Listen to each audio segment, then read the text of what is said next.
How you doing, everybody? It's your host, Jody Coleman, with the Gets to Grain Sports, and guess what, everybody? Football is back. Something we've been highly anticipating. There's been some crazy moves. It's been the craziest off-season that we've probably ever seen in some time. And I'm going to go ahead and introduce our NFL Gets to Grain Sports analyst. To our left, Jody Coleman, how you doing? And to my right, Byron Parker. and we're going to talk about so much going on, so much to cover. I mean, so many free agents going here, going there. But we're going to go ahead and we're going to talk about the free agents, the most surprising free agent that you've seen that signed thus far. I'm going to start here with Jason. Kind of tell us who was the most surprising free agent that signed thus far. I'm just going to start with the move that was made late Friday afternoon with Nami Asamoah going to Philadelphia. It was expected that the Jets were the front runner for his services, and Philadelphia kind of was on the back burner, competing with Dallas and with Nami Asamoah. And he ended up going to Philadelphia, who had just added Dominique Rodgers-Cromartie a couple of days before with the Kevin Cobb trade, which is kind of surprising that they got 3 corners now, which is kind of the part what you need today's NFL to actually shut down these passing games out there. Okay, so is there any other one that was close to that deal that was made? Kind of a Richter scale move is unexpected. I would say probably the trade of Albert Haynesworth to the Patriots. It's a Bill Belichick, risk, high risk, low reward type of move. Low risk, high reward type of move. You get Albert to play, be just that disruptive force that he was with Tennessee. Then you kind of build on a defense that was I believe 26 last year, and you get confident Tom Brady in that offensive game, probably get the Patriots back to the Super Bowl. All right, I'm gonna go here to my right. Parker, what was the most intriguing free agent signing thus far? I think for me it's more as New England went out and acquired Chad Johnson for 3rd and 5th round pick. Like, man, what is the Bengals state of mind was thinking? But I can understand that the Bengals trying to build more of the youth movement, and Chad's going to say, okay, I done made my money. Now it's time for me trying to go and chase for a ring. Okay. And another awkward move that kind of was on the off the Richard show, Sidney Rice going to Seattle. You would think for why you would go there and know that the quarterback situation is not the best of situations, but know that you had Donovan Nash coming to Minnesota. This would have been the perfect 1-2 punch for me to maybe get you over to the Super Bowl mode. That is true, and I'm gonna go ahead and I'm gonna agree with those picks. I mean, because those are your opinions, but I think the biggest move thus far of this off season has to be, you just mentioned it, Donovan McNabb going to the Minnesota Vikings. I think he makes them that much of a better team. He has never had a dynamic running game that he has, or an offensive line that he has. He has a lot of weapons. Hopefully, like the one that I'm thinking that could go there next is Braylon Edwards. Would be a great fit for them because Braylon wouldn't have to carry so much of the load. He wouldn't have to worry about dropping so many passes because of the fact he wouldn't be the #1 receiver, because Percy Harvin is clearly the best receiver on their roster. But I'm gonna go ahead. We're gonna change. We're gonna change gears. I'm gonna go with you, Parker, on this one. Who's the most improved team thus far in the free agent period on paper? Who was the most improved team? I'm going to go back to Jason's point. You got to say the Philadelphia Eagles. With the way they acquired Babbitt, Dominique Rodgers-Cromartie, Asamoah, it's like, man, not only they can win now, but they can win for the future because all of them are young. And you can't count out the addition of Jenkins. Right, Colin Jenkins. He's a guy that's a very disruptive force, takes on double teams.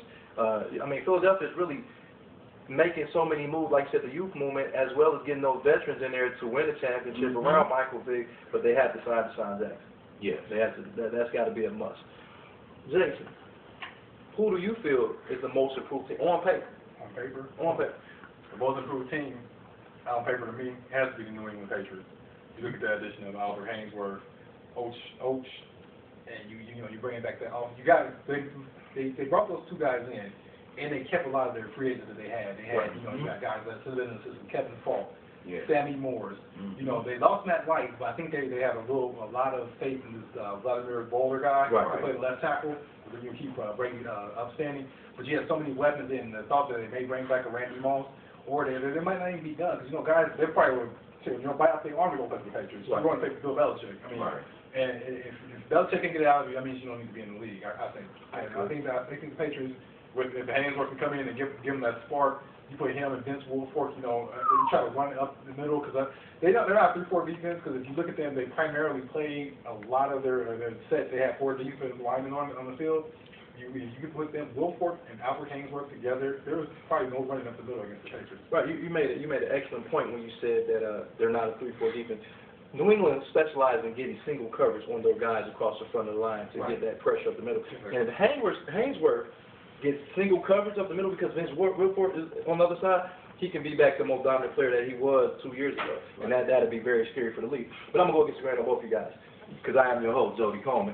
I'm going to have to go with the Carolina Panthers. Because we didn't say Super Bowl team, I said most improved team. And I think definitely by bringing in Cam Newton, getting that first-round pick side, they also signed back Williams, the running back that was hurt last year, that was one of the most dynamic running backs in the league.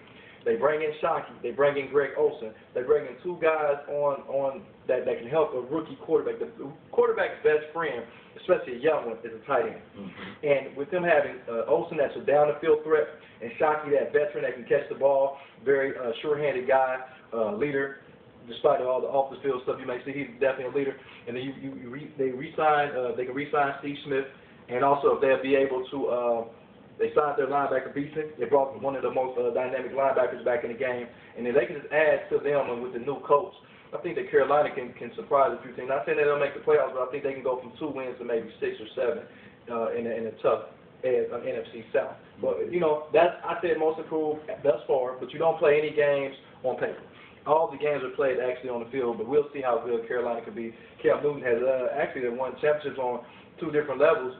And then let's see if he can win on this level. Not this year, but I think Carolina is much improved. When you go against the grain with your thought on Cam Newton, I want to see how this guy reads and reacts to defenses. I want to see, because this guy basically looked to the sideline. If he had to call audible, it was a number. Right. You know, can he get these guys, you know, somebody going to a huddle and say, look, we're going to run this play, X fly, double trap, Z fly. You know, he has to flip his line, Z fly, double trap, XL. Can he do that?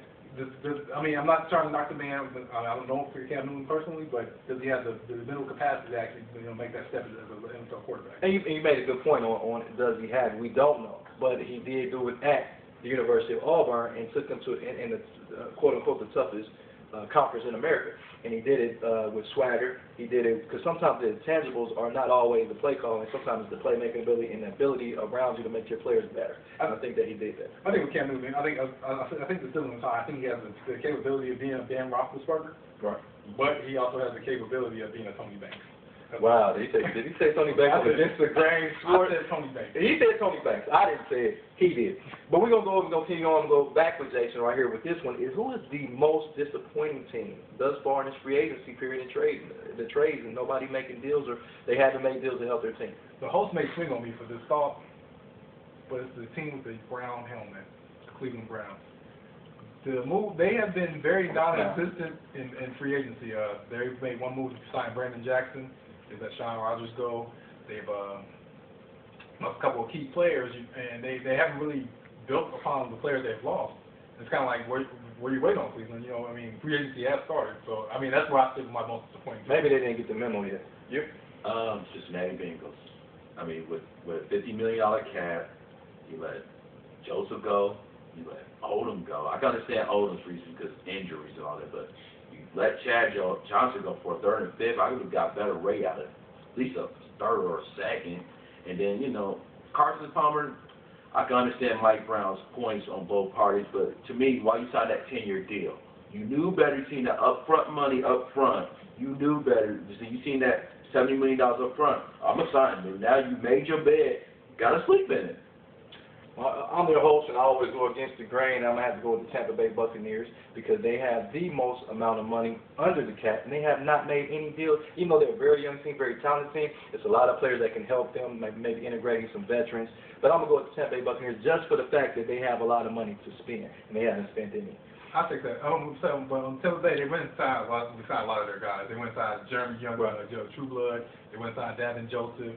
I think what you got to do is, Tampa Bay, with them being so young, they need to lock up a lot of their younger players and kind of keep that momentum going. It's Against the Grain Sports, your host, Jody Coleman. We'll be right back.